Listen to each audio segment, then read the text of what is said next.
J'ai la chance d'avoir avec moi Mélanie Lapierre, coordonnatrice en fait pour le Centre de prévention du suicide 02 de notre région du Saguenay-Lac-Saint-Jean. Allô Mélanie?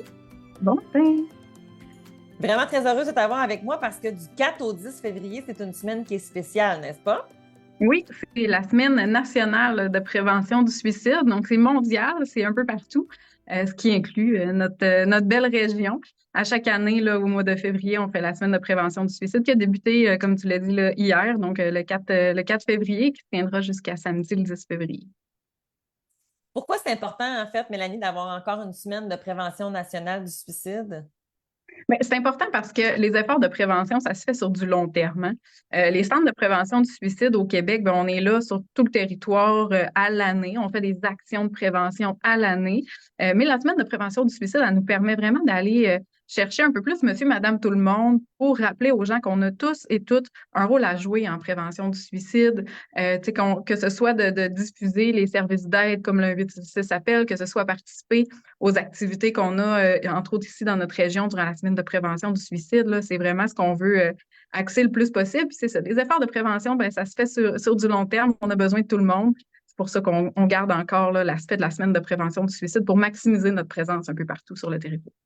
Oui, vraiment. Puis ça veut, là, comme là, j'aimerais ça qu'on se parle justement de vos activités que vous avez en fait cette semaine dans notre région, à nous, au Oui, Saguenay-Lac-Saint-Jean. Mais est-ce que ce que je comprends, c'est que par exemple, les gens qui sont dans d'autres régions pourraient aller voir en fait quelle activité leur région offre, parce que toutes les oui, régions offrent des activités, des conférences ou exact. des choses comme ça.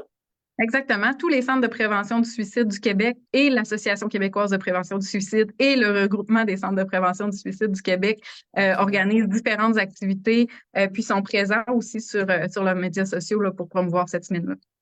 OK, OK, excellent. Puis cette année, en fait, votre campagne de la prévention, c'est mieux vaut prévenir que mourir. Oui, en fait, c'est la campagne de l'Association québécoise de prévention du suicide. Puis nous, ce qu'on utilise surtout et qu'on veut surtout retenir, c'est l'aspect du mieux vaut prévenir. Je fais souvent le comparatif avec le fait que, par exemple, si on parle des préventions au niveau de la sécurité routière, hein, on n'a pas besoin d'avoir vécu un gros accident de voiture, d'être très blessé parce qu'on n'était pas attaché pour comprendre que c'est important de mettre sa ceinture de sécurité. C'est un peu la même chose, c'est dans le mieux vaut prévenir au niveau de la prévention du suicide. On veut axer sur informer les gens sur les services offerts, les signes précurseurs au suicide. On invite les gens à aller, entre autres, là, visiter nous, notre page web www.cps02.org où il y a plein d'informations sur qu'est-ce que je dois faire si moi je ne vais pas bien, qu'est-ce que je dois faire si un proche ne va pas bien aussi, qu'est-ce que je dois faire si je suis endeuillée à la suite d'un suicide. C'est vraiment ça l'aspect du mieux vaut prévenir. Puis Mm, aussi de le prévenir le plus tôt possible, hein. mm. Pendant qu'on va bien, c'est déjà là le moment où on peut se questionner sur qu'est-ce qui me fait du bien quand je ne vais pas bien, c'est quoi les stratégies que j'utilise, vers qui je peux aller, c'est quoi les services d'aide. C'est vraiment une grande campagne de prévention. C'est pour ça que le slogan est relié à mieux vous prévenir. Je vais mettre d'ailleurs les informations dans les commentaires, en fait, à la fin du live pour pouvoir rentrer en contact avec vous, mais aussi, en fait, le lien vers la semaine avec les activités. Tu Oui, peux parler justement un peu de cette semaine? C'est oui, quoi, en fait, les activités? on a débuté la semaine de prévention du suicide comme à chaque année le dimanche. Donc hier, avec un brunch pour les personnes en deuil à la suite d'un suicide. On prend toujours le temps de créer quelque chose de spécial pour eux parce que ça peut être une semaine là, qui ravive quand même beaucoup de souvenirs. On veut qu'ils prennent soin d'eux finalement dans cette semaine-là. On a aussi des Tellement. activités pour nos sentinelles en prévention du suicide qui sont des monsieur, madame, tout le monde qui ont reçu une formation du CPS 02 pour être un peu, nous, ce qu'on appelle un peu comme les personnes formées RCR, là, mais pour la santé mentale et la prévention du suicide. On prend un moment aussi durant la semaine de prévention pour faire un petit rafraîchissement de la formation qu'ils ont suivie puis Ah, parler un peu là, des services du CPS. Toute cette information-là là, est disponible sur notre page Facebook CPS 02. OK. Notre grande activité pour cette année aura lieu ce jeudi 8 février à 18 heures au Montagnier à Chicoutimi. On a OK. le conférencier Jimmy Sévigny qui est connu Ah, entre autres wow! par sa plateforme d'entraînement et tout ça, là, Mhm. qui a quand même vécu beaucoup de choses dans sa vie, reliées entre autres, oui, à une perte de poids, mais toute la résilience puis les événements Ouais. difficiles lequel il a dû faire face. Mhm. C'est une conférence au coût de 10 donc qui est très abordable, puis qui est suivie d'un 30 minutes d'activité physique. On parle pas de la grosse affaire avec les poids et haltères, là. On s'habille confortablement, puis on est capable là, de venir faire cette petite activité-là. Donc, on invite vraiment les gens à venir se joindre à nous. Il y a des billets qui sont en vente disponibles via notre page Facebook, mais il y aura aussi des billets accessibles à l'entrée le soir de l'événement.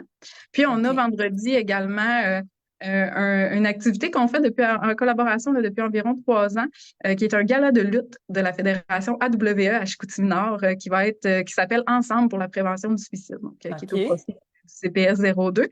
On invite les gens là, à prendre l'information également sur notre page Facebook s'ils souhaitent assister à cet événement-là. Un gala de lutte. Oui, un gala de lutte Puis tous pour les prévenir. fonds, dans le fond, qui sont ramassés vont aller au centre de prévention, c'est ça? Oui, exact. Puis nous, ben, on va le remettre là, dans différentes activités justement de prévention, de promotion. Puis à travers tout ça, ben, on est présent un peu partout sur le territoire, qu'on part du Bas-Saguenay jusqu'au haut du lac, Chibougamau, Chapais, on se promène un peu partout, faire des ateliers, des kiosques aussi. C'est des services qu'on offre à l'année, Mhm. mais qu'on axe là, le plus possible durant la semaine de prévention du suicide, là, d'être vraiment, vraiment, vraiment partout à la fois sur le territoire durant cette semaine-là. C'est vraiment une belle programmation. Je vais la mettre dans nos commentaires. Et je t'ai reçu aussi, en fait, Mélanie, sur mon émission Équilibre tes relations, qui va paraître, en fait, au courant, dans le fond, de la saison là, hivernale qu'on a. Et on s'est entretenus ensemble pendant plus de 30 minutes pour parler de si je suis un proche qui a des inquiétudes, si j'ai un enfant qui a des verbalisations, un adolescent ou un adulte, comment on peut les accompagner. Donc, si vous êtes abonné à Nous TV, si vous êtes du côté Cogeco ou si vous êtes avec Ma TV, avec Vidéotron, en fait, bien, vous allez pouvoir y avoir accès. Et aussi va être redisponible et en rediffusion sur la page YouTube de Cynthia Girard, psychoéducatrice, mais aussi, en fait, sur les plateformes là, des diffuseurs parce que, oui, là, c'est cette semaine qu'on concentre nos efforts, on en parle énormément, mais de la détresse C'est toute l'année. psychologique, exactement, c'est ça, c'est tout le Ouais. temps. Puis avant de te laisser aller, Mélanie, est-ce que tu pourrais, mettons, nous donner, ce serait quoi, mettons, les 3 ou les 5 stratégies que si je suis une personne qui est inquiète pour quelqu'un, je ne sais pas trop comment, qu'est-ce que je peux faire? Oui, ben, c'est une très bonne question. En fait, il y a beaucoup de choses qu'on peut faire déjà en partant, ben, tu sais, d'être dans l'ouverture auprès de cette personne-là qui nous inquiète, puis d'entendre Mm. qu'est-ce qui fait en sorte qu'elle va pas bien présentement. Puis ce qui inquiète toujours les proches, puis qui les rend toujours un petit peu mal à l'aise, mais qu'on conseille vraiment de faire parce que c'est ce qui va aider le plus la personne, ben, c'est de poser la question ouvertement.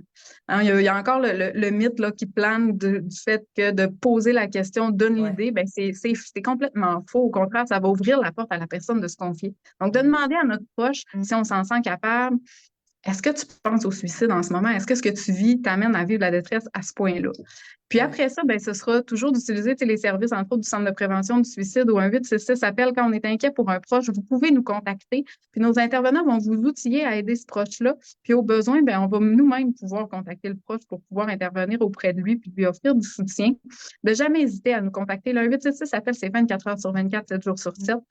Donc, Mm. si on a besoin d'être outillé davantage, ou si on veut valider aussi, tu sais, mon proche vit ça, je m'inquiète, j'ai-tu raison de m'inquiéter? Ben, avec le Centre de prévention du suicide, là, on va pouvoir vous accompagner là-dedans. Maintenant, si je suis une personne qui a des idéations suicidaires, qui pense au suicide, qui Mm. a, est-ce que si je vous appelle, comment ça fonctionne? Est-ce que je vais rencontrer quelqu'un? Est-ce que je vais avoir des services? Comment ça fonctionne, Mhm. en fait, Mélanie? Ouais, ben nous, en fait, c'est une ligne d'intervention téléphonique. Donc, il va y avoir une intervention de fait là, via la ligne 1866 appel. Puis, nous, Mm. nos intervenants, ils sont formés pour faire ce qu'on appelle l'estimation du danger. Ce qui veut dire qu'on va regarder avec vous, tu sais, qu'est-ce qui se passe actuellement dans votre situation, puis qu'est-ce qui vous protège, puis qu'est-ce qui peut vous maintenir en danger, puis comment nous, on peut vous aider à assurer votre sécurité.